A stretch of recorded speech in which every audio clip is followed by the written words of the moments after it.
Judd also, I think, like Derek, it's like he doesn't roll out. I mean, he doesn't cut. So we also shot a huge amount of film on that project too. And, Judd just has very unique ways of making a movie that are totally, unlike anyone else. So huge amount of improvisation.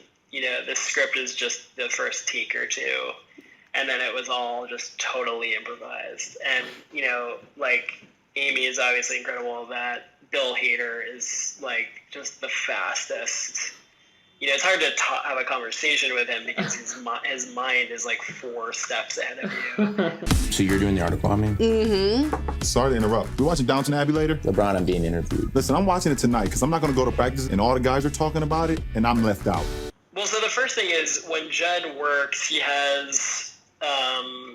in my experience at least, both on the show and the movie, he'll have a team of writers there, and literally while you're shooting, they'll write a joke on a piece of paper, tear it off, hand it to him, and he'll look at it while you're rolling, and if he likes it, he'll say, into the microphone, he'll tell the actors, incorporate this joke.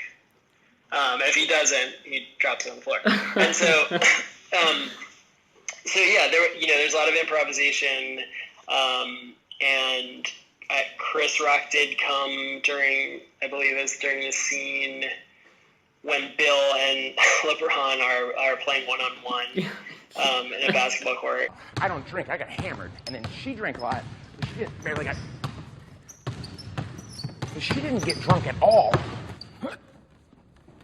I'd worked with LeBron once before, just on a commercial that was about his life, also with Mark Romanek, who's also friends with Judd, and it was he was very invested in the film. I think he really cared about the film. He really liked being there. He was having a lot of fun, and he was just hanging out, and.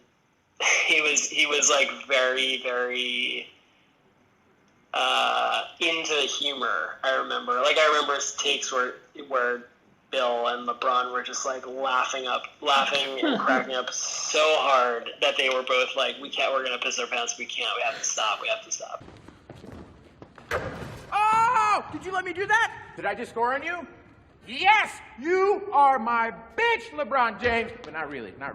In terms of shooting that dance sequence in Madison Square Garden with Amy, also just a huge education. It's what is it like to walk in a place like that? There's so many limitations. It's so expensive.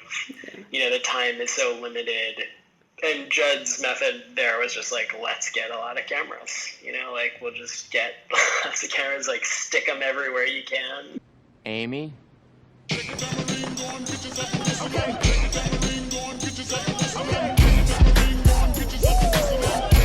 I think we were shooting that entire sequence in Madison Square Garden with the exclusion of the game that's played there, and them watching the game. I think we shot the rest of that whole sequence in 2 days. Oh. So there's, it's not just the dance, there's also scenes. So yeah, it was pretty quick. I was used to taking much longer to shoot. I've always been a big Judd Apatow fan.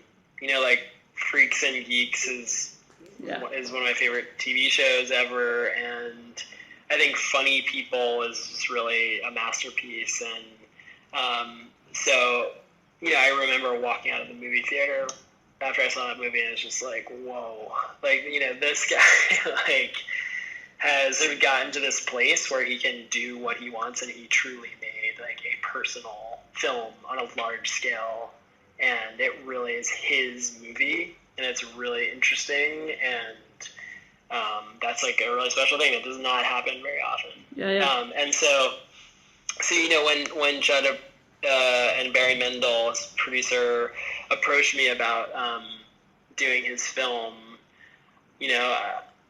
I was first of all shocked, but second of all, it was